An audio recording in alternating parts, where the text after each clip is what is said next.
Yeah, welcome to the Brown Boy Wonder Podcast. Reviews and reactions. Let's go. It's the Brown Boy Wonder. Hold it down, representing for the culture. Every episode brings you closer into the mind and the heart of a hustler, where the truth and the groove collide. Stay tuned in, come enjoy the ride. Keep it authentic like that, never hold back. It's the Brown Boy Wonder Podcast. The Brown Boy Wonder Podcast. Subscribe, share, and stay tuned in. The vibe's always on.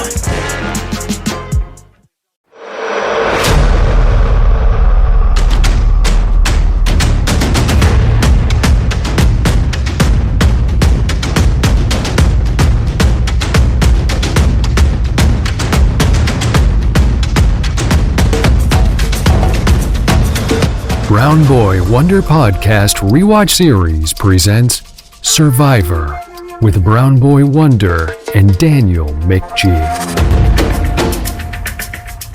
Welcome back to Survivor. We're back talking about episodes 4 to 6. The last episode, our Sonia is gone, our BB is gone, and our Stacy is gone, I believe. Stacy didn't get a whole lot of screen time, so it's easy to forget her. Yeah. So shout out to them. They are gone off the island. But let me, of course, bring my guest here.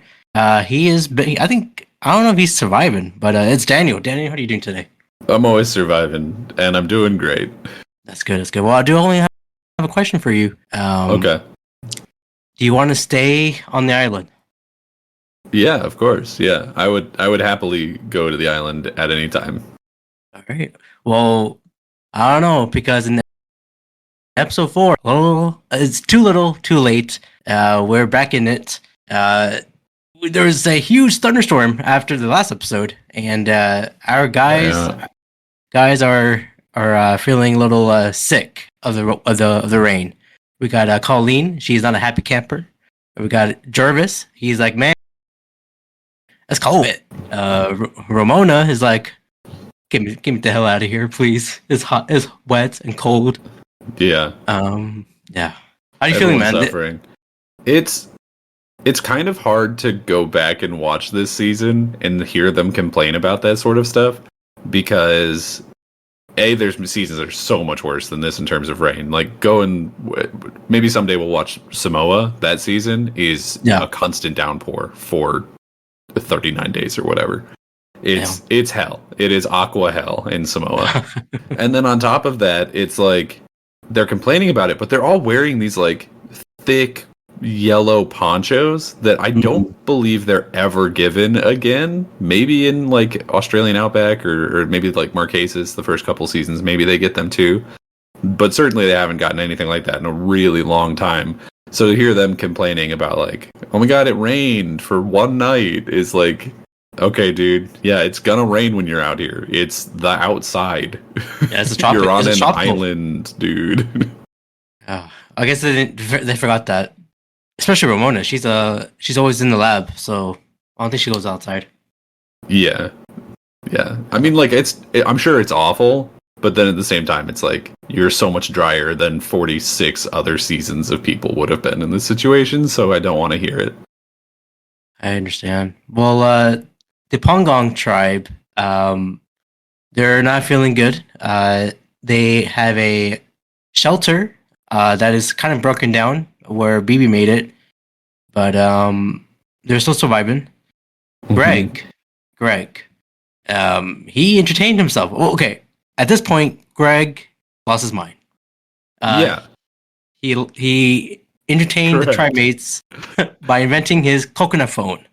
I hate the coconut phone, and I think I might also hate Greg. Dude's a nutcase, and like maybe in a fun way, but also I think mostly in a way that would just get so grating so fast. Like I think it's insane that the people on the beach are enjoying him so much. Yeah, well, his tribe mates they're like, it's okay, let him be Greg, but at this point, we lost him. He's done. Well, at the Tangi, right? Tangi or Tingi? Tagi. Tagi. I got the Pingong. No. I got the Pagong, yes, and there Tagi. you go. Okay. At the Tangi, Sean, he kind of commented on Sue about her overworking at the camp. They kind of butted heads a little bit. Is this where? No, this is not the sexist part yet. No, that's coming. Although I assume that, given that it's 2000 and given some of the people involved in pretty much all these conversations, that there's a certain level of sexism involved basically everywhere. Yeah. But no, this isn't the thing you're thinking of. Right. Oh, right. This is where Sean built his bowling alley, while Susan's complaining that he's lazy, pretty much. He's doing a lot of work. He's just doing a lot of work that doesn't matter and no one cares about, which is arguably worse. Yeah. Susan said, we're getting by coconut and rice, whatever we can gather. We're still not done looking for tapioca. She really loves tapioca. Tapioca, baby. That's why BB lasted as long as he did. He was looking for that tapioca. Yeah. Again, Susan's complaining about Sean, wasting a lot of time here. Especially, Sean is the guy who trying to get the fish, but he's not getting fishes. Yeah. Sean is the guy who made Super Rod 2000 or whatever he called it. And has not caught a single fish while Richard is just swimming around, spearing ray after ray after ray. Yeah, well, Susan is still planning to vote off Sean because of his behavior. I don't blame him because, Sean built his own pin stack, so let him enjoy. Yeah, I mean, at a certain point, it feels like they already have so many things provided for them that making something just to distract yourself and have fun doesn't feel to me like a waste of time. But if the rest of your tribe has decided that, like, we're going to focus on these things and we don't have time for that, then it doesn't really matter. You know what I mean? Like, you have to do what's going to make the rest of the people on your tribe happy. So it's weird to me that he's, like, set out on this, I don't know, quest for nothing. Well, we do get a tree mail in, and the reward challenge for this one is you have to build a SOS, so a help sign for the plane. So there'll be a competition between both tribes. Whoever has the best distress signal will win. And they'll get pillows, towels, all the good stuff. Yeah. All the comfortable stuff. It's basically an airdrop of stuff from Target. So it's like it's towels, there's a bit before this where one person from each tribe goes and, like, basically talks to Jeff about one specific thing that they want added to the crate. And Jenna asked for a spice rack. God, who was it from the other team who went? Was it Dirk? No, I think it was Sean. I don't know. Someone from the Tagi tribe asks for a fillet knife to, like, cut open fish. So both of them are just like, we got fish, but it's not good enough. No, I guess. I mean, we'll get into here. Well, the guys from the Tangi tribe, they were complaining about something. Or no, there was a conflict about Dirk and Sue. Yeah, they're trying to. There's some, conflict there. And then Kelly talked about condoms. Yeah, so they're trying to decide what to do for the SOS message, for, like, how to get the plane's attention. And for some reason, I think it must be Kelly who brings it up. But she's like, in our sort of, like, care package of things that were given for like medical reasons is a set of condoms. If we use those, like, hey, that'll get people's attention. They won't be expecting to see that. And spoilers, they don't use them, which is probably for the best. But yeah, there's a lot of weird conversation going on, sort of on both sides of this, where both of the people who have had some amount of military training are immediately like, we should start a fire, because a fire is going to make a lot of smoke. We'll use, like, damp wood. It'll smoke really good. and then they'll be able to see us, and that'll give us the win. And then neither tribe really does that. I think Pagong tries a little bit, but they have it like set too far back in the woods, so the smoke just gets caught up in the trees and doesn't do anything. But while the people who are intelligent and are saying that they should do, the smart thing and make themselves very visible, everyone else is kind of just like, okay, well, but what if we take a bunch of wood and make it look like we're having sex? Like, that'll get their attention. Or people are just throwing out some of the stupidest ideas in the world. And I feel like they kind of misunderstood what the challenge was supposed to be. The challenge was supposed to be make yourself as visible as possible while making an SOS signal. Like, you have to make a signal that says, we need help, please give us these supplies. And instead, the Tagi tribe writes a message that says, Tagi is groggy in driftwood across the beach, which is like, okay, like, I get that you're tired, but that doesn't necessarily mean that you need help. Like, that doesn't help. And then the Pagong tribe, like, just makes a smiley face. They just make a big driftwood smiley face, like, set up into the woods a little bit so you can, like, only kind of see it. And it's just like, neither of these read as like, we need help, please give us this.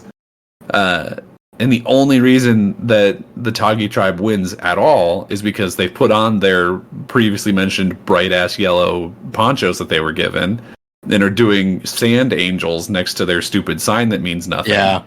And so Jeff is like, well, there's people there, and, there probably shouldn't be, so I guess we'll give them this care package or whatever.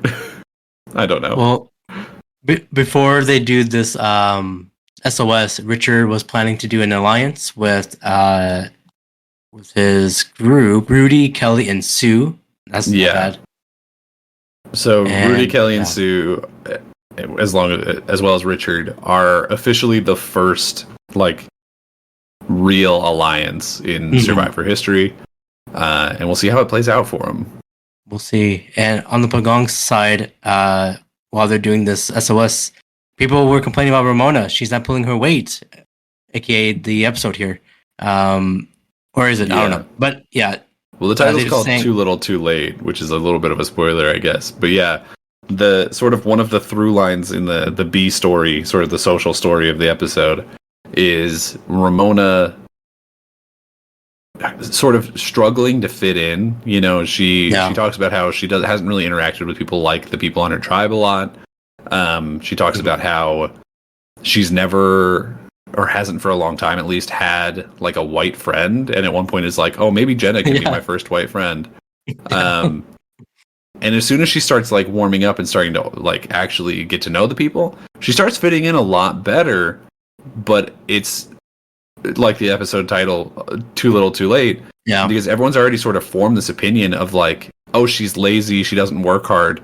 But it's not so much that she doesn't work hard, it's that she feels left out, So she's sitting off by herself, just kind of like doing her own thing because she doesn't feel like she's part of the group.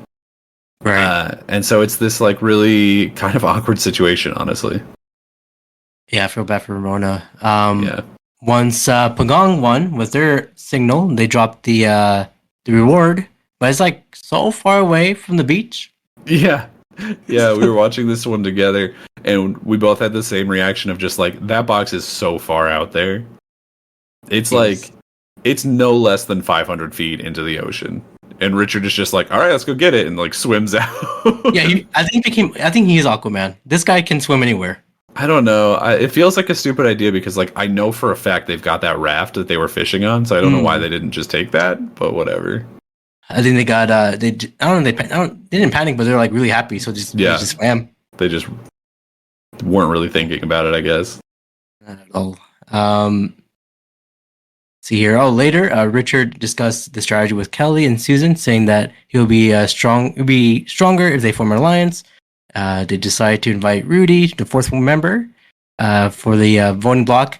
And of course, they do get a knife in the reward box there. And I was scared because I feel like Rudy will grab that knife and kill everyone.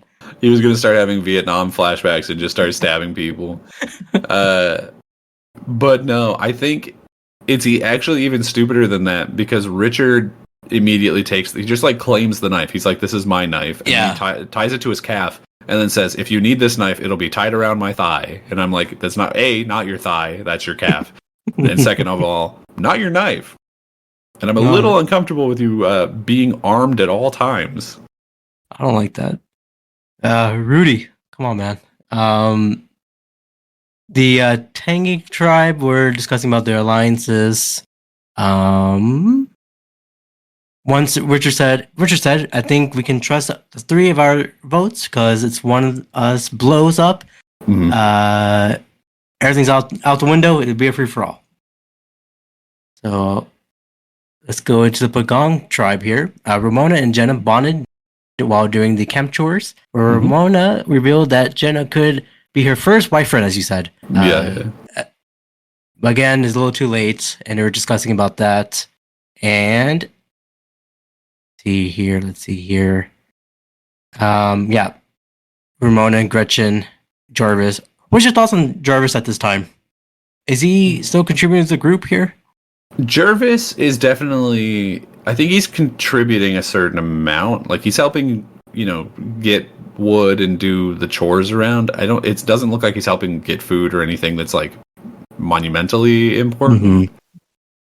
But he also has the benefit of seemingly being good in challenges.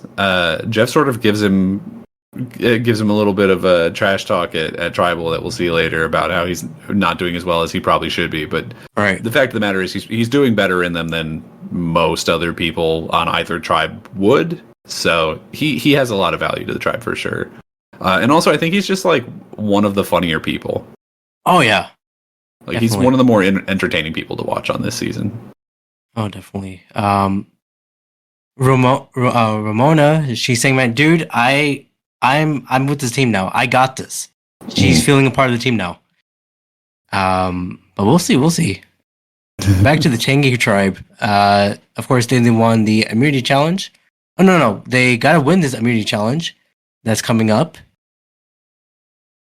Oh man, what am I? So they already won the. They won the reward challenge pretty easily. Yeah. And then they've got to do the immunity challenge, and this one is kind of a pain in the ass, in my opinion. Yes. Because it's this long relay race of sorts. So basically, it's like you have to have one person row a boat and one person swim, and they've got to go and grab a key grab a bottle that's floating out in the water. Yeah. Then they bring it back and smash it on the beach, and somebody's able to get the message that's inside it so that somebody else can run off into the forest and find a key while 2 other people dig up a treasure chest. And there's just too much going on. Like it's a really hard challenge to follow what's happening in it. And as a consequence, it's like never really clear who's doing well. Like they have the little pop-up at the bottom that's like Pagong leading or whatever, and that's straight up the only way that I knew what was happening in this challenge. By the end of the challenge, the Tangi tribe won and the Pagong lost. Yeah, so there's actually a little funny behind the scenes thing here where Jervis admitted later, and you can kind of see in tribal council when Jeff is talking to him, that he was the guy who had to like run into the forest and get a key to unlock the chest that Jenna and somebody else were digging up. Right. And he sprinted as hard as he could until he hit the tree line and people couldn't see him anymore. And as soon as he hit the tree line, basically, he started walking. And he just walked for the rest of the challenge until he got back out of the forest where the rest of the team could see him again. And then he hauled ass. And when he got back to them, he like fell to the ground. He's like, "Oh man, I gave it everything I got. I'm so tired. Oh wow." Meanwhile, he's like so far behind the other guy. It's just so funny. Yeah, they lost. Now to tribal council, the worst feeling of all time. They got there. Jeff, as you said, accused Jervis of being the dead weight during the last few challenges, but Jervis says he's comfortable with the position in the tribe. The tribe mates, of course, agreed that it's too hard to vote out anyone because they're all getting along. But in the end, Ramona is the one who got out. She got voted out 4-1 vote. She's gone. Yeah, she just didn't make those connections early enough, and so it just didn't work out. It was a weird vote though. So the way it broke down was that basically everyone voted for her except Jervis and Greg. Greg for some reason voted for Jenna. I think he just didn't like her. And then Jervis and Ramona voted for Colleen. Interesting. And both of those felt like just like such a shot in the dark. Like there was no real strategy to it. It was just this person kind of annoys me. Whereas everyone else was like, I think everyone voted Ramona just because it was the easy pick. Like it was the person that they knew the least. So Pagong is, I mean, we're 4 episodes in now, and it feels like they're still not really like strategizing or playing the game. You know what I mean? I agree. Well, shout out to Ramona. She got sick very early on in the game. Yeah. She's trying to get into it, as the episode says, a little too late. She said at the end, final words, it's like she died. Oh no! I think the first 2 days. She's good. Right. Unlike BB, she's okay. You're right. She said, I think the first 2 days that I was sick was just really hurt me because, those 2 days were crucial forming relationships. I really didn't get a chance to do that because I was so sick. I guess I'm signing off. Peace out. So just a couple little factoids about Ramona. She doesn't play again after this. She's not one of the players that comes back for a later season. Her luxury item that she brought with her was a journal, although I don't think we ever really see it. I think there's like one scene where she's holding it. And I'm not really sure what she was doing with it. Like if she was keeping it as like a diary or if she was going to take notes about like how the game was working and like try to strategize with it in some way. And she was one of 2 people this season to be billed from your favorite, New Jersey. Oh, nice. Very nice. Yeah, the other one is Jervis. So both of them are potentially Jets fans, in which case they're happy today. Didn't y'all win yesterday? Yeah, they won, but of course, we need Woody Johnson to get out of there. But it's okay. That's another thing. Look, a win's a win. All right, you got to take them sometimes. You're not getting enough of them to not take them. Actually, just lose all the time. But let's. Yeah, all right. You want the number 1 draft pick, I guess. Sure. Yeah. But get Woody out. Yeah, that's true. Let's get into episode 5. Well, as I said, this is now we're getting to the drama, the more spiciness here. More spiciness. Yeah, that's sort of something that they get better at in later seasons is sort of getting into the story arc of who these characters are earlier on. Because again, we were watching this together and you made the note that like as more people get voted out, we're seeing more personality from the people who are left. Yes. And I think that's just a matter of they were trying really hard to like spread screen time around to all these people, and a lot of them were just not interesting. And unfortunately, Ramona was one of those. Right. And so as we get further in, things are getting more interesting socially, just because the people who are left are more interesting, and because there's less of them, we can see more of them. It's weird. These first couple of seasons seem to focus really, really hard on the like, how are they going to catch food? How are they going to make a shelter? How are they going to make a fire? And like the survival aspects of it, which is fair. The show's called Survivor. Yeah. But I think they realize relatively quickly that that's not really what people are interested in. Like they want to see the people in the survivor situation for sure, but they're more interested in like the interpersonal drama between these people and like how will they get along? What will the strategy be? What will the alliances be? Like that is by far more interesting than like Richard caught a fish. Cool. Yeah, that's true. People want the drama. They do. Yeah. I mean, that's really the whole point of most reality shows is like getting to know the people, not necessarily drama. Cause like the show can still be good without people being like catty to each other. Yeah. And there's a lot of seasons that are like that. It's more just like we want to see these characters and figure out like who are we rooting for? Like who do we want to win? Who do we want to lose? Like forming opinions about these people and seeing them, like getting to know them. That's what people watch reality TV shows for. And I feel like they just didn't understand that early on in this season. So it's a little rough the first couple episodes. That's all right. Well, we gotta pull our weight in this episode here, episode 5. Because it's called pulling your own weight. Yes, sir. Clever, smart boy. The morale in Pagong has really reached to the all-time low because they lost 2 challenges straight up, and Greg is feeling a little ill. Colleen said, "We slept late for the first time since we've been here. Everybody's been a little bit on edge. Everybody is a little vulnerable today because, they suck at what they're doing right now." I point out to you that, Joel, he exists in the show. Yeah, he has Joel lines. is a character. Yeah, it's exactly the thing that we were just talking about of like, we don't have to spread the camera around as much so we can see like, hey, Joel is a person. He is here. He's not super interesting, but he exists. Yeah. He's playing the game. Yeah, a little bit.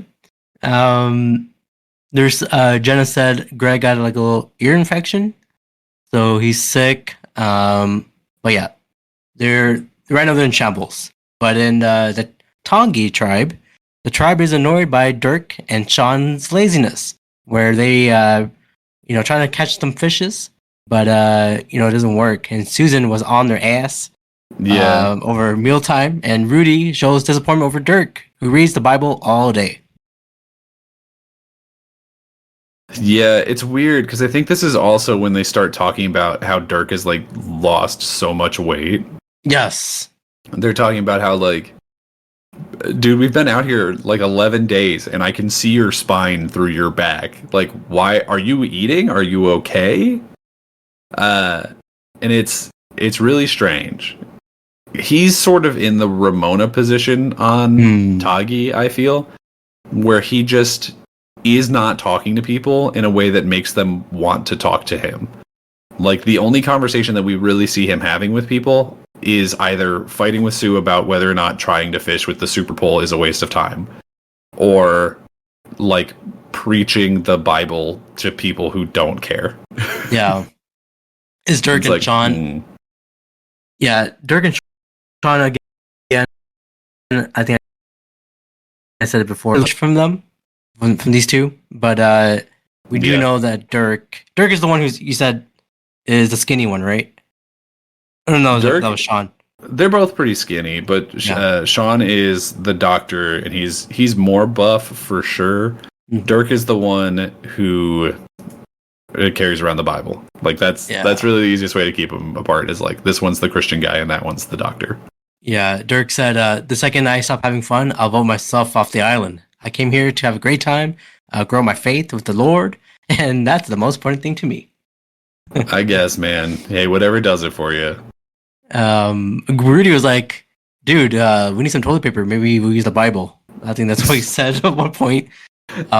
Which is really weird because I feel like, given Rudy's age, he's probably in some way religious. Just because, like, But at the same time, I think he's just really practical in the way of like, you had all of these options of what you could bring for your luxury item, and you chose a book. Like, that doesn't help us. Damn. Well, Tangy sees the host, Jeff Prost, nailing the instructions for the next reward challenge. It is a target shooting competition. It will be held the next day. They were given challenge materials to practice. As Jeff leaves, they immediately goes to the target practice using coconuts. Sean has said he'd never seen a blowgun before. I don't think I've seen one either, like in an official, like an authentic one, I guess. I mean, I've definitely never shot one. No, but that's all I've got. Oh, and Richard shows his skills with the slingshot, and our girl, I don't know if she's my girl, but the Susan, I'll call it the Susan, became a master at the spear. Yeah, so they got their weapons just to do some target practicing.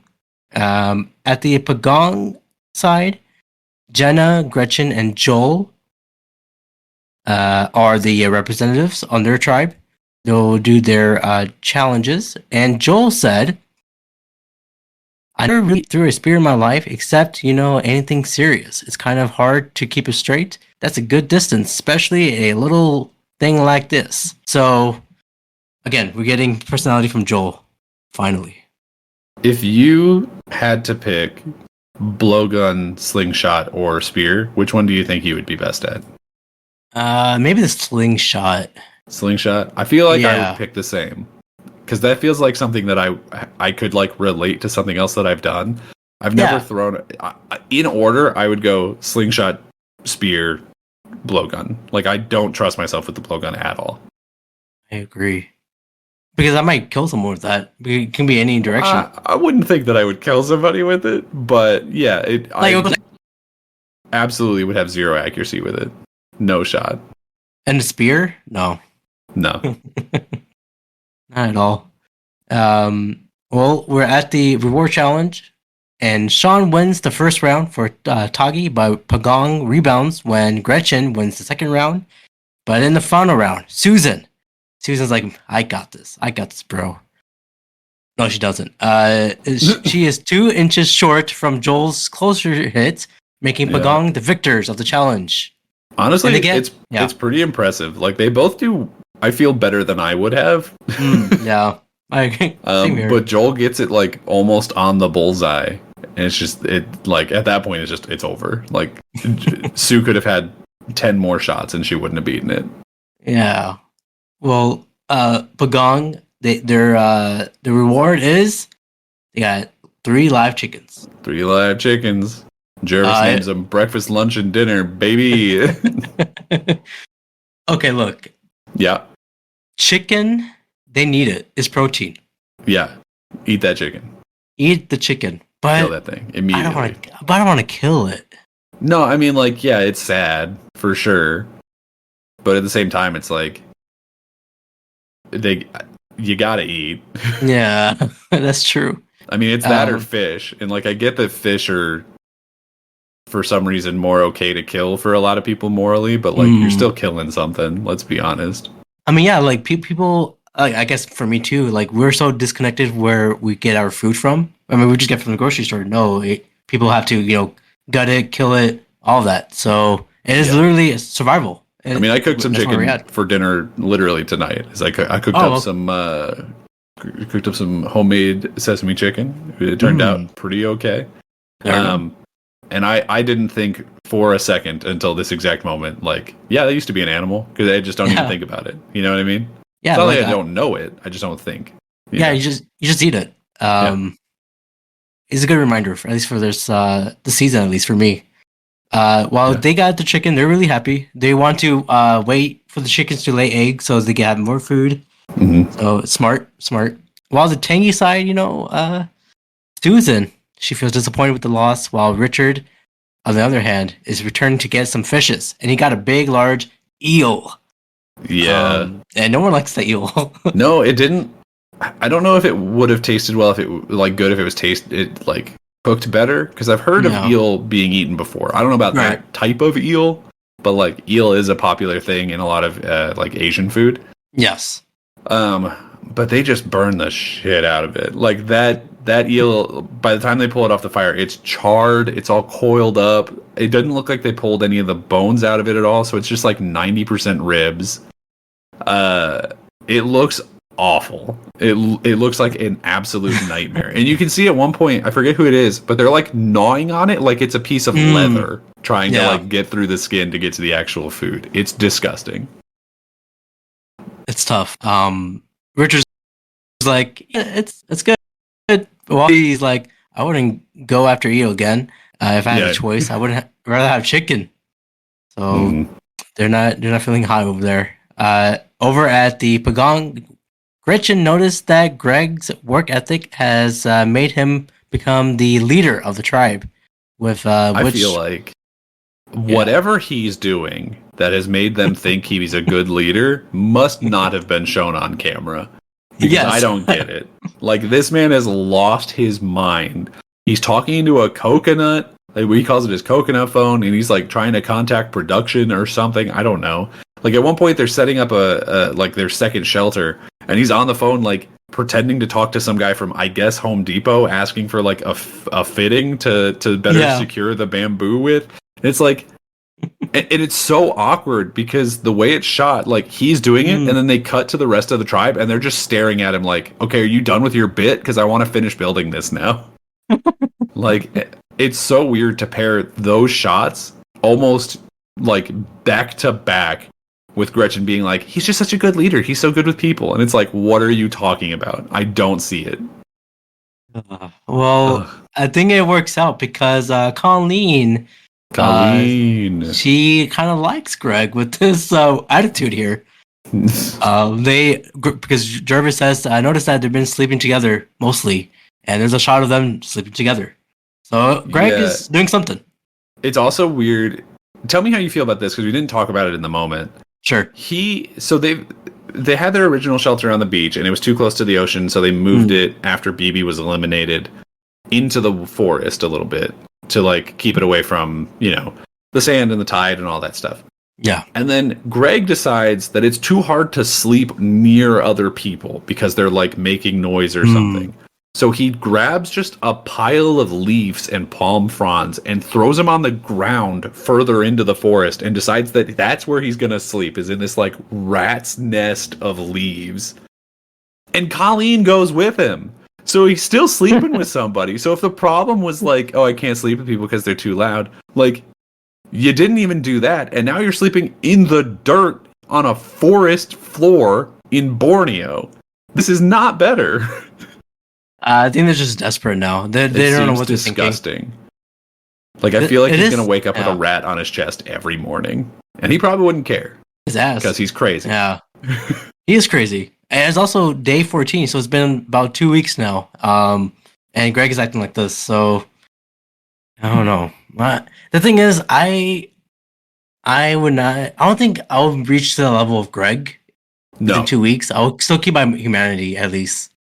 Well, he's not, to be clear, he's not acting inhuman. He's just being weird.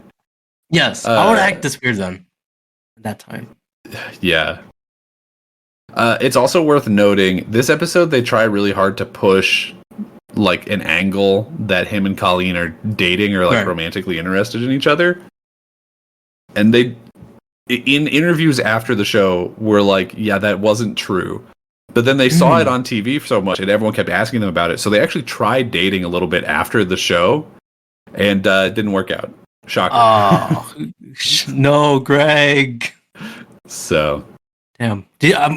Probably didn't bring his coconut phone. That's the reason they broke up. He was trying. She kept trying to text him, but he only had the coconut phone. And she was like, why is he ghosting me? Yeah. Greg with his coconut phone. Absolutely. She's like, amazing. I texted him 5 years ago and he hasn't responded. I'm sure he still do you think he still has that coconut phone? No. No, I doubt that it left the island. That's perfect. Well, now it's day 15. The next morning, Jenna has become more suspicious of Colleen and Greg being together. In her confessional, Colleen reveals that Greg reminds her of her friends back home. Greg announces that it was not romance, it was just friendship. Yeah, right. Yeah. I mean, they've both said that it wasn't romance.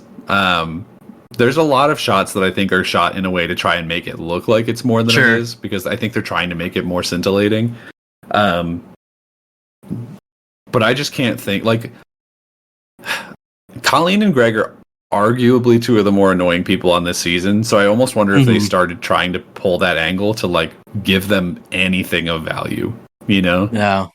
I don't know. Well, they were smooching, what I've seen. They were smooching. Back to the Tagi camp, Richard stumbles upon a snake and decides to playfully throw it to the ocean. Dude, just like this snake, it's like a yellow-lipped crate or something. I forget exactly what he called it. And he's like, "It's a poisonous ass snake," and then he's just like, "Boop." No, stop, dude! Don't do that.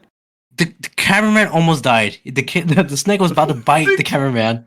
It's a big ass snake. Excuse me, Richard. It wasn't that big, but I would not have touched it unless I was going to kill it and eat it. I would not have touched it.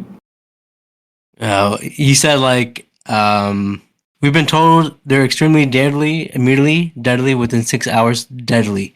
Horseflies bothers me more. Richard, all right, calm down. Calm down, dude.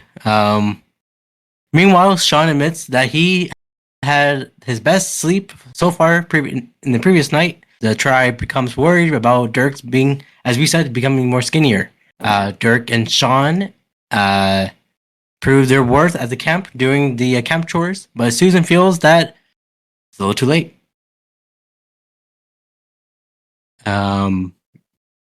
Kelly was like, dude, get my boy some rice. Give my boy some rice. He's not okay.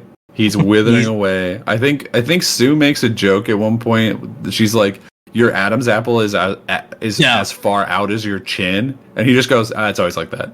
It's like, no, it's not. That's not normal, dude. Eat something. Go grab that snake. Yeah. Oh, yeah. This thing might eat him. At this point, he's skinny enough. It probably could. Yeah, they're doing that. Yeah. So they're doing all that stuff.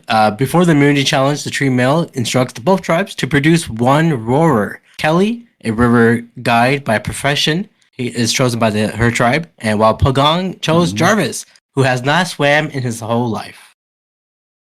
Yeah, so it makes sense for them to pick him to row the boat, because it's like everyone. What they're told is that everyone else is going to have to swim, and so it's like, well, we can't have the guy who can't swim, so he's going to row the boat like almost by default. In hindsight, all he would have had to have done was like hold onto a buoy and sit in the water, so he probably would have been fine. Honestly, yeah, I guess that is a perfect role for him if he's just going to roll. Yeah, I mean, he's going up against a whitewater river guide in Kelly, so she should, in theory, have had a big advantage over him. Although I did also watch this episode with a friend of mine who did semi-professional rowing, like as a workout club, and she was like, the kind of rowing that Kelly is talking about is incredibly different from the kind that they're doing in this. Like, rowing a kayak and rowing, an outrider. She called it a dragon boat, but the one with the two like pontoons on the side is a completely different thing. Like rowing a pontoon boat is just all about upper body strength instead of like, I don't know, form or whatever. So that's probably why Jervis did as well as he did. I see. Well, Kelly said before the challenge, she said, "I'm a commercial white water raft guide, so obviously I'm the rower today. Feeling a little pressure, but I'm not too worried about it. I know Jervis can't swim, so my guess is that they're going to put him on the bowling rowing, which is cool for me because I can beat him any day of the week. Can beat him any day, baby. Oh boy, I hope she's right." Yeah, so let's get into it. So today's immunity challenge is called Shipwrecked. 5 members of each tribe are stranded on items of floating debris, simulating a sunken ship disaster. The remaining 2 castaways must rescue the members of their own tribe by using Outringer's canoes. Kelly was chosen, of course, and Joseph was chosen. All right. So they're doing the challenge. My girl Kelly. Again, she's my victor of this whole challenge, of this whole season. Definitely not this challenge, unfortunately.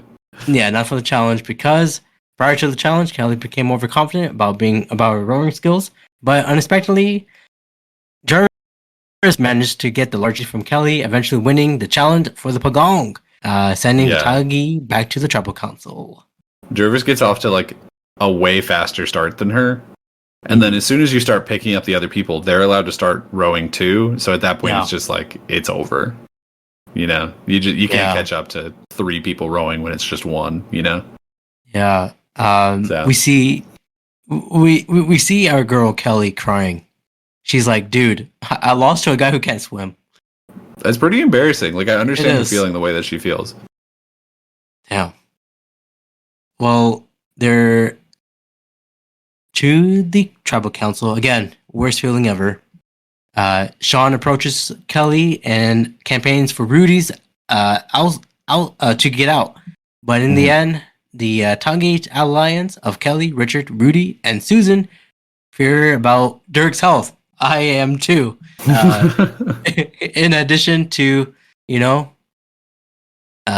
for him being skinny and his religious outbursting resulted of him getting out of the island to a 4-1-1 vote.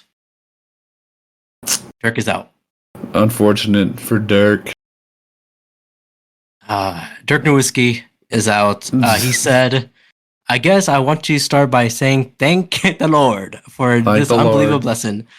I mean, this whole thing has been a one wild trip. He had 15 planned for me on the island. I believe I kicked it really hard as I could. Completely surprised to be taken out this early, but I thank the Lord because I know he got a plan for me somewhere else. Well, the only other... So I pulled up his wiki page here. Mm-hmm. The only thing of note that it has on here for what he's done post-Survivor, which, to be fair, it's the wiki, and, not everyone who is on Survivor reports, like, everything of interest that they've done. But the only thing it has on here is that he and fellow Pagong tribe member, Joel, starred in a movie. What? What movie? It's called Gone. I'll send you a picture of it, but for the people at home, it's a movie about two lawyers trying to survive after the rapture. And the two lawyers are Dirk and Joel.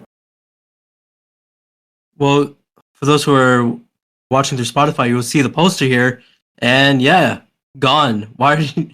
What? Nominated by Best Christian Movie of the Year 2003. Wow. That's crazy. Must not have been a tough competition. Because I'm going to go out on a limb and say Dirk, probably not a great actor. We have to watch this movie now. No, I'm good.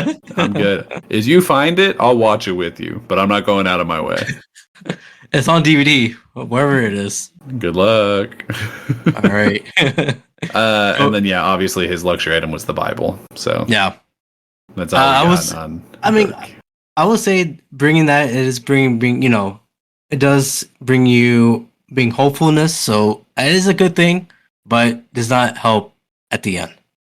No, yeah, I can see, I see the value in it. Yeah. When you're in a stressful situation, a survival situation, I feel like having your faith with you in some physical form could really help you stay focused and stay mindful of the people around you. Yeah. Especially the number one thing that the Bible teaches, although unfortunately a lot of people like to preach other stuff that's hurtful. The number one thing that it's ultimately trying to teach is just be a good person, right? Be mindful to the people around you, treat them with respect. And unfortunately, he doesn't seem to really do a whole lot of that. He mostly just kind of sits by himself in the woods and reads, and it's I don't know. He didn't really seem to want to be there at a certain point. So I guess it is what it is. But I don't know. He's another one of those people where it's now that he's gone, more interesting people will get more screen time, and that's for the better. Absolutely. So episode 4, Ramona's gone. Episode 5, Dirk Nowitzki's gone. Now let's get into episode 6. It's called Utter Revenge. Utter Revenge. Day 16, by the way. Day 16. Day 16. Both tribes have the upcoming merge on their mind. The Tangi Alliance think they have the upper hand because the Pagong isn't taking the game seriously. I think we agree with that. Yeah, I think that's 100% on the mark, actually, unfortunately. Susan wants to target Greg, Jenna, and Jarvis first. Richard is confident that he's the only one calling the shots. On the Tangi side, they did a really productive and not productive day. They're just laying down, doing nothing. That will help them at least energy-wise, and of course, just to relax. I think it's good, especially once you're set up and you have all of your shelter set up and you have an easy-ish way of getting food from fishing or whatever. Mm-hmm. I think it probably is a good thing to just every so often, just take a day and chill. Yeah. I think that's going to help you just like settle in, store up a little bit more energy. Hopefully you've still got some like rice or fish or something that day and you're not just like not eating because you're sitting around. Yeah. But if you're stocked up on firewood and everything's fine, like I think it's perfectly fine to chill. Yeah, like for example, if you go to the gym every day, you won't get the results you want because you're gonna be tired every day. Yeah, you're just So going to hurt need yourself. Yeah, so you just need a day to just not go to the gym, and that's what they're doing. Mm-hmm. At the Pagong camp, the tribe prepares to eat one of the chickens they won at the previous reward challenge. Though the tribe members are squeamish about killing the bird, like I am, Joel does the deed, and the tribe chows down. The Pagong plans to eat all 3 chickens before the merge, so the Tangi can't have any. Is that a good strategy? It I would guess. be in the event that the Pagong. So merge is coming up. This will be the last episode before the merge, which is where both tribes come and live together on the same beach. And then at that point, it becomes an individual challenge where every single person is sort of out for themselves.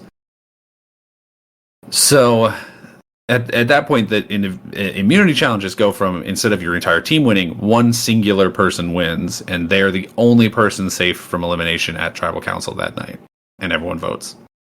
So it could help in that you might be able to guarantee, at least for like the first 1, maybe 2 immunity challenges, that your people would have more energy and therefore potentially a higher chance of winning.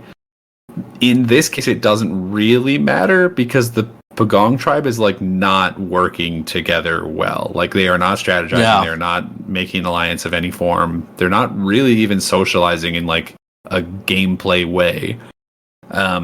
So them being more capable, it might help them as individuals, but it's not going to help them in the long run, because if the Tagi just like completely vote together, then even if a Pagong person wins, they can just vote for a different Pagong person. Like, it doesn't matter. Yeah. So it makes sense and it doesn't make sense. I think, honestly, the number one thing is just spite. I think they're just doing it because they don't want to give food to who they perceive as the enemy. Yeah, no, that makes sense. Colleen is like, they're little chickens. Just give me on the plate. I don't want to see them being butchered. And Jarvis is like, dinner. Yeah, at some point he's like holding 2 halves of a coconut just full of rice and chicken, and he's like, ooh, but like, he didn't help kill that chicken. Like, he was definitely off with Colleen, like, hiding. While they're eating their beautiful, beautiful chickens, oh god, here we go. Back at the Tagi tribe, Richard has been lounging around camp in nude due to being in the hot weather. All right, so we got Richard showed his Richard. Yep. Yeah, and everything else. Unfortunately, this is like what Richard is known for, is that he spends a lot of the time that he has left in the game with his pants off. And I don't know why at like day 16 the switch just flipped and he was like, guess I'll be naked. But it gets to a point where, I mean, we'll see, but it feels like he is naked more often than not. And I don't understand why he thought people would be okay with that. I don't. Isn't it like flashing to other people? I know. I mean, yeah. They're not in the United States. And we learn one thing about Sean as a part of this is Sean sees him naked and he says, oh, well, he's just grandstanding, which is an interesting word choice because it implies that he's seeing something that he is potentially intimidated by. So just based on, rule of thumb here, Richard might be bigger than Sean. That's what I'm taking away from this. Yeah. You weren't expecting this level of insight into this show. But here's where I am. Pretty sure Richard's got a bigger Richard than Sean. I think that's what that phrase means.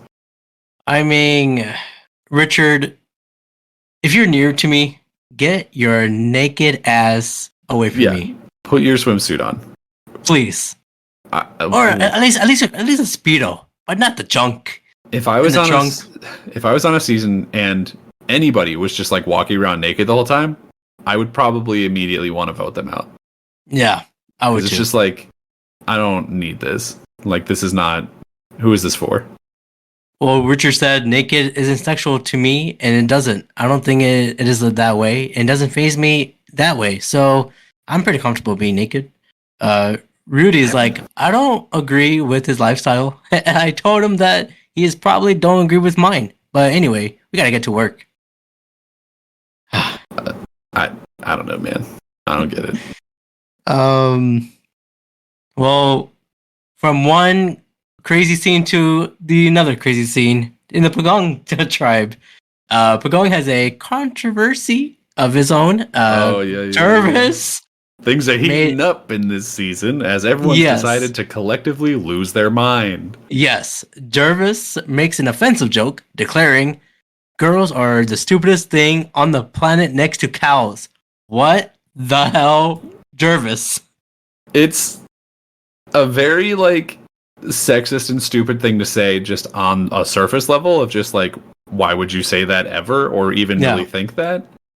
But then on top of that, it's like, you're in a game for $1 million in which people get to decide, like, the other people in the tribe get to decide whether or not you stay in the game. They are the only thing between you and going home. And at this point, most of them are women. Yes. You probably shouldn't be saying things like that. He's also a YMCA basketball coach. Yes. And he said that it's just downhill for him. Yeah. Especially on national television. What are you thinking, man? I mean, like, it's the year 2000, so I feel like he kind of gets away with it. Sure, yeah. But at the same time, like, I don't know. It's just a bad thing that, like, he shouldn't have said it. And he does, to his credit, I guess. Like, he tries to, like, backtrack it. He's like, oh, I was just joking. Like, I was just trying to get a rise out of him. And he's immediately, like, apologetic. He doesn't, like, double down on it, which is good. Because there's a lot of people who, in that scenario, would be like, no, it's true. Women are terrible. They're stupid. And, and I'm glad he at least didn't do that. Like, if we have to pick out a silver lining, it's that they said, you shouldn't have said that. And he goes, yeah, you're right. Yeah. But the worst thing is when Jarvis made that joke, Joel agreed with him. He's like, yeah, they're like cows. Joel, like, he doesn't agree with him. He just kind of, like, laughs. Yeah. Which is viewed as him agreeing with him. Yeah. I guess. Gretchen is like, well, I said, Jervis, I told those girls that they had to do was, like, when they write up their name on a piece of paper and hold it up to the camera, they're going to look at the camera and then say boo. They go, so moo. Gretchen laughs as well. Yeah. Yeah, not a good look for Jervis. No, not at all. And Colleen is like, that's Jervis. He's just having fun. After that, day 17. Day 17, by the way. Mm-hmm. Jeff Probst said the Tangy tribe has lost the last two reward challenges, and they're growing more hungry each day. But tonight is another reward challenge for food. Both tribes get a tree mail for the next reward challenge. They open a can and reveal that what appeared to be dog food. Some castaways proceed to eat it, while others are not pleased. Would you eat dog food? In this situation, yes. I would eat the dog food before I would eat, like, the rat. I would eat the dog food before I would eat, honestly, probably even the eel, if it was cooked that gross. Like, dog food is food. It's not good food, but it's food. What's in dog food? Just, like, it's the same stuff that people eat, but just, like, the bad cuts of it. So it just tastes bad. So it's like leftovers. Basically, yeah. It's like scraps. I don't know. I guess I'll eat it before a rat. I'm definitely not gonna eat a rat. But I guess I'll eat dog food, but I won't like it. No. There's very little, I feel, on the island that you would eat that you would enjoy. Yeah. Even the chicken is probably, like, not great. Although they do have, well, no, that's not even the tribe that has a spice rack, so they can't even like season that chicken. Exactly. Yeah, I don't know. I don't know. Well, Joel said your standards definitely take a dive when you come into a situation like this. When you get hungry, you eat anything. I guess if I'm in that situation, in that mode, I guess I'll eat anything. I mean, you just said it. It's day 17, and they've been eating nothing but like a little bit of rice and maybe like a papaya or something every couple days. Like, yeah, I don't know. Like, based on the amount of weight that Dirk lost, I'm eating that dog food. I agree. I guess so.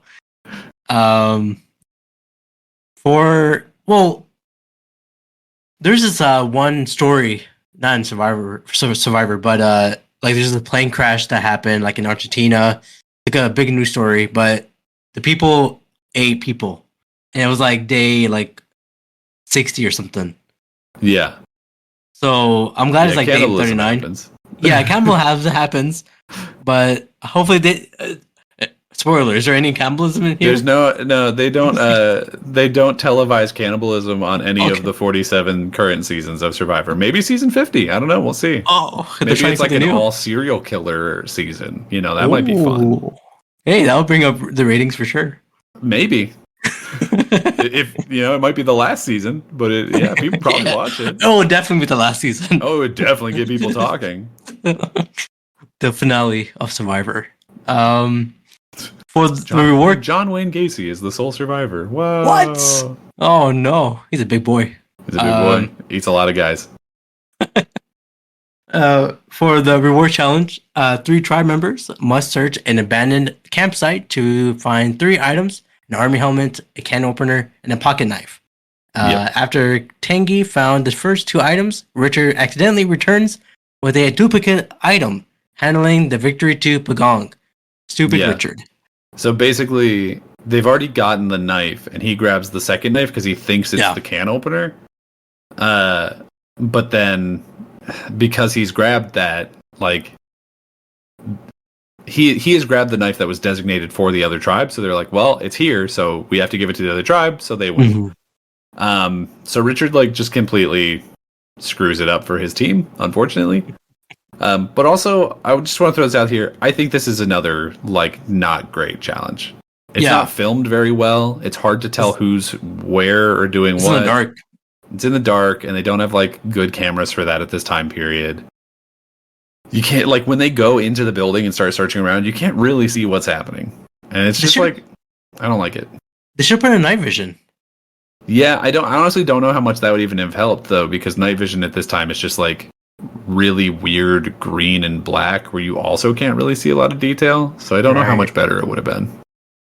Well, the Pagong one, they got some canned foods and a chocolate bar. Do you know what brand that chocolate bar was? I think it was specifically unbranded, but probably Hershey's. Like, they took all the branding stuff off it, but it looked like it was just a big-ass Hershey bar. It looked like it. And then they ate it right there, right then, because it will melt the morning if they... Oh, I didn't mention this. I would keep that chocolate bar in the morning so they'll have energy, but it will melt. I mean, it makes sense. No. It would definitely melt, though. You'd basically be licking it off the foil at that point. Man. Well, back at camp, Joel and Jervis talk about Pagong's sticking together as an alliance when it comes to the merge. I hope they stick together, man, because they are a trouble duo. Yeah, they're not doing great at the moment. Day 18. Pagong discusses the impending merge as the 6 of them should stick together or risk getting voted out one by one. However, Gretchen isn't too interested in joining an alliance. Elsewhere, Jenna and Colleen are getting increasingly annoyed by Joel, whom they perceive as condescending and bossy towards the women. Joel insists that he isn't a... How do you say this word? Chauvinist? Chauvinist, yeah, you nailed it. So, basically not a sexist guy. Yeah, basically. Yeah, so if I was in Joel's situation, I'm screwed. Because you're going to be chauvinist? Yeah. No, I'm not. I'm not. Because let's say if I didn't make that comment or agreed with it, I know my mind's like, yeah, I'm screwed. But I wouldn't make those comments. Oh, yeah, it is freaking 15. I don't know. I don't know. It's weird because we hear the women saying that he's been chauvinistic and is like been sort of belittling them, and basically they're explaining that he's been like mansplaining things to them and like assuming that they want to how to do things, and that's definitely like we see a little bit of that in the edit. Yeah. But there must have been a lot more because they're talking about it like it's a real big problem. And I feel like if something dramatic had happened, they would have shown it. So it seems like maybe it's just like a lot of little things added up. Because otherwise, I don't think what we saw was enough to cause the amount of anger that they had towards him. You know? Yeah. Yeah. But also, they're all starving. So, it is what it is. Absolutely. Joel said, I'm not a chauvinist. I believe that women can do anything a man can do. Jenna, by the way, Jenna is posing in these confessionals. Like, yeah, she's like got a rock and she's like laying forward on it. I don't know, man. She's like posing for photo shoots. I mean, yeah, I guess. She said, Joel thinks he's an All-American and all these physical challenges are just feeding his ego. Colleen said, he's a golden boy. He's Mr. January. He's going to have a calendar. He's Captain America. Really? Ooh. He's Steve Rogers? He doesn't look like Steve Rogers. I mean, he's a somewhat buff blonde guy. That's probably enough in some things. And he is a movie star. Right. 2003's best Christian movie, So. All right. We have all that. Sexist and all. Jeff Pro says, for the last immunity challenge before the merger, an official U.S. Army obstacle course has been instructed by the Green Berets. So these guys came in and like, all right, here we go. Here's the challenge, and that's what we gotta do. It's shot so awkward too. It's just these two guys in like full military getup walk up the beach and are just like, all right, hey, here's a note from Jeff. We're going to go do a thing. And it's just like, there's no pomp or circumstance to it. The one military guy who's there doesn't even seem to really give a shit. Like, it's just, there's no excitement to it. For that reason, you got to grab, if you're the Survivor contestants, you got to grab them and get their clothes for more clothes. If I was them. You got to kill and eat the Green Berets. That's the challenge. Hey, I think that's what Arnold Schwarzenegger said in that one movie. Oh, yeah? Oh, Commander. I think he said that in Commander. I eat Green Berets for breakfast. There you go. Oh, did he actually say that? That's crazy. No, he just beat up a guy. That's not better. That's not okay. Both tribes received instructions, as we said, for the upcoming immunity challenge by the two Green Berets. And Rudy's like, I was surprised when I see the two special forces guys come down by the beach. At first, I thought they were British Marines, but they were American. So again, he is still in Vietnam, has his knife ready to kill someone. All right, we get into the challenge. I feel like if we can do this challenge, this obstacle course, I think we could.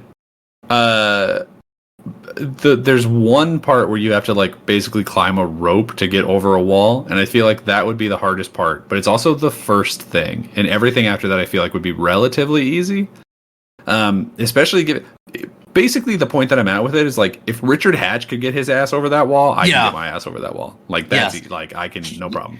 He was the slowest person I've seen in that course. He's walking, it feels like, for half of the challenge. He's like, and he's not like fat, no. But he's not in shape at all. He has like a dad bod. He's got like a dad bod. And he's just kind of like waddling through the second half of this challenge. And yet, he's in first place. He's ahead of everybody. Yes. But he's just kind of like trudging around like a walrus. I don't get it.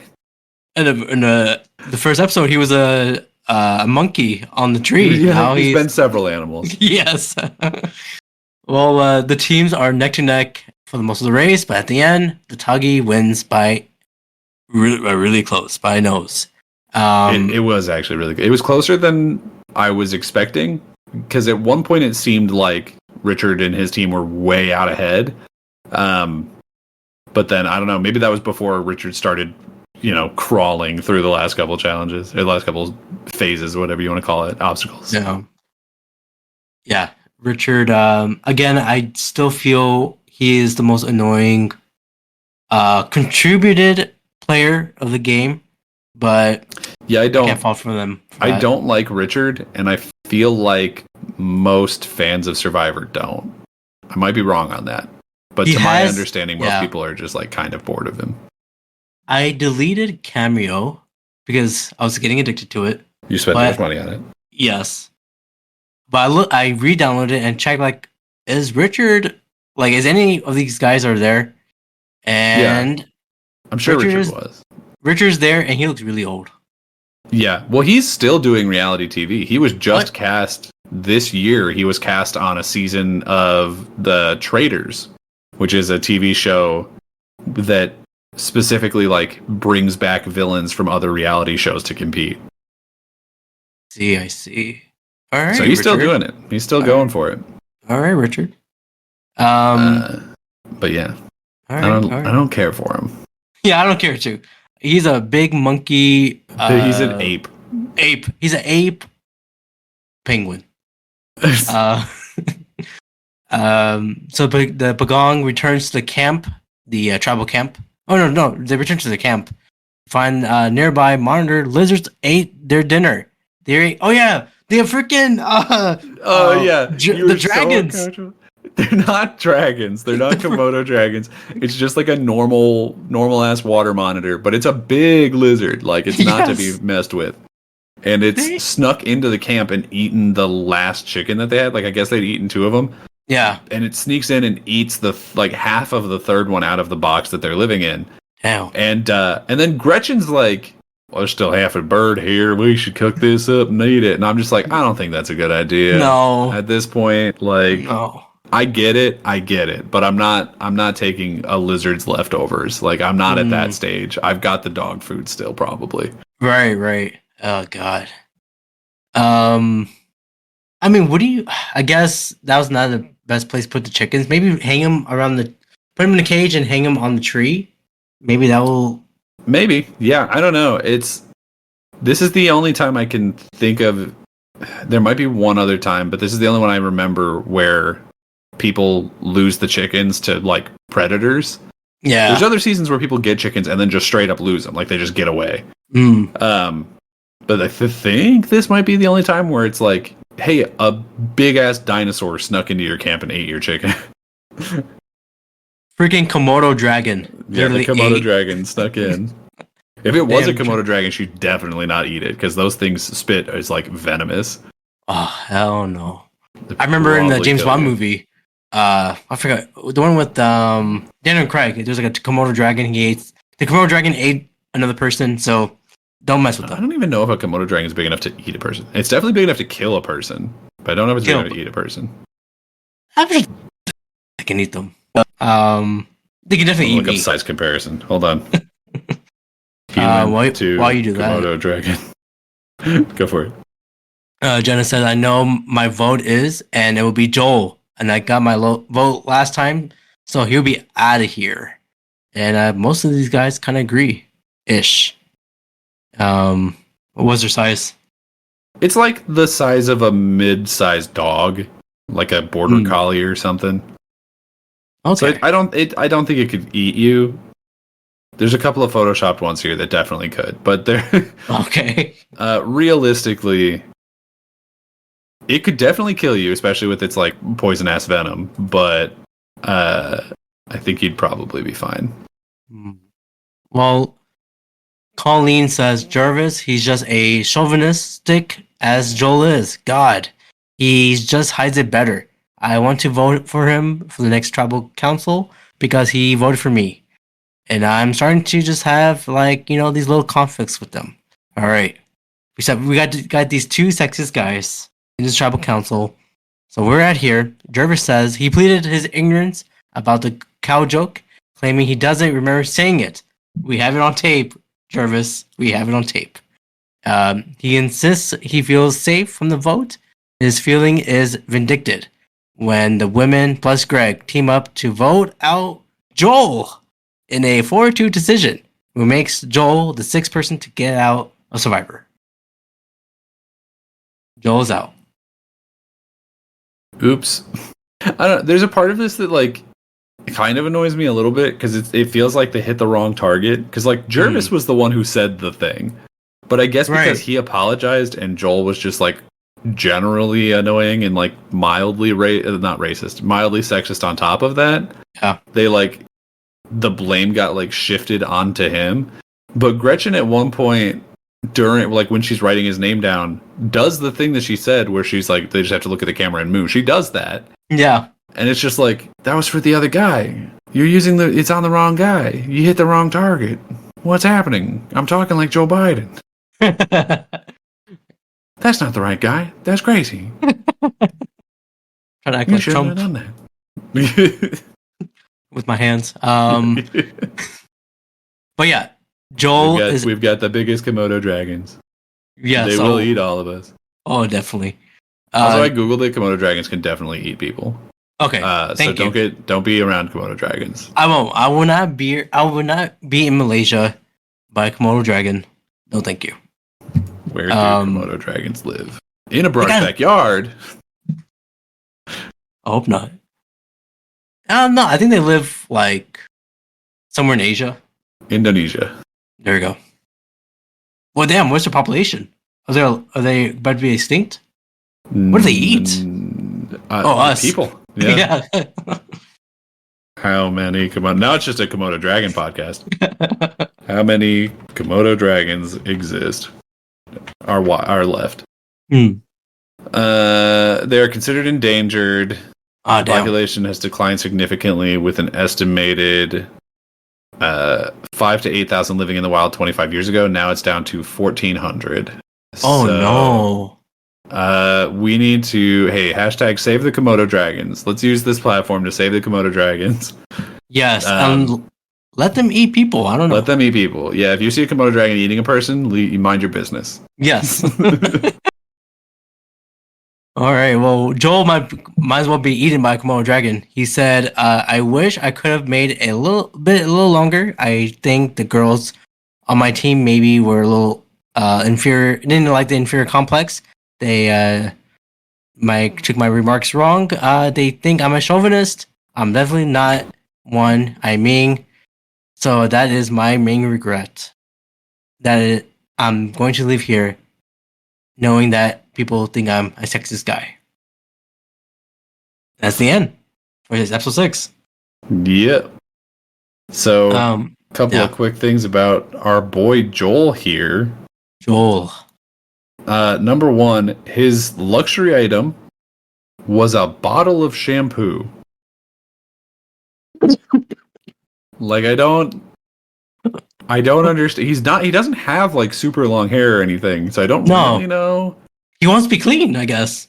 Why he would even need it? He wants to feel what do you know the brand? Dove? Doesn't say. Oh, okay. Probably got Head and Shoulders. Pretty easy. All right. Shampoo. And the only other thing of note here is that he was on an MTV show called Men vs. Women, Rumble in the Jungle. Oh, well, there we go. The sexist comment made him go to the show? Yeah, I guess they reached out to him for that reason, I would have to assume. All right. So, hey, sexism sells. I guess. Well, for this episode, Joel, Dirk, and Ramona got out. So we have how many people left at this point? We have 12 or 10? We are down to 1, 2, 3, 4, 5, 6, 7, 8, 9, 10. We're at the final 10. Although I believe the final episode starts when there are 4 people left and possibly 5. Okay. So we might be getting pretty close to the end here. But we're at... Yeah, the last episode starts when there's 4 people left. Gotcha. All right, so... All right. So this also, as a fun fact, of the 6 people who have been voted off, we're looking at a perfect breakdown of 3 women and 3 men, as well as 3 people from Tagi and 3 people from Pogong. So far it's been an extremely balanced season. Will that last? I don't know. I don't know. Well, I do know that hopefully Kelly will survive. Well, she survived these episodes. Hopefully she'll survive the next 3 episodes. Because she is my survivor. I don't know. All right. We'll see. I don't know. Next time hey, come on now. The next time you hear from us, we'll be talking about episodes 7 through 9, I believe. Yes. 7 through 9. For that, Daniel, where can they find you, man? You can find me on Twitter at Daniel J. McGee, or on my personal YouTube channel of Daniel McGee. Awesome. Well, of course, you can follow this podcast on Spotify, YouTube Music, TikTok, Instagram, Apple, iHeartRadio. Follow me there. And for that, let's go, Kelly. I thought you were going to say Jets. I really thought you were going to say Jets. No, again, the season's over. They got a great win. Great catch by Garrett Wilson. Amazing catch. I have to say this right now. Garrett Air Wilson. Amazing catch. But that will not save the season. For that reason, I'm out. Very good.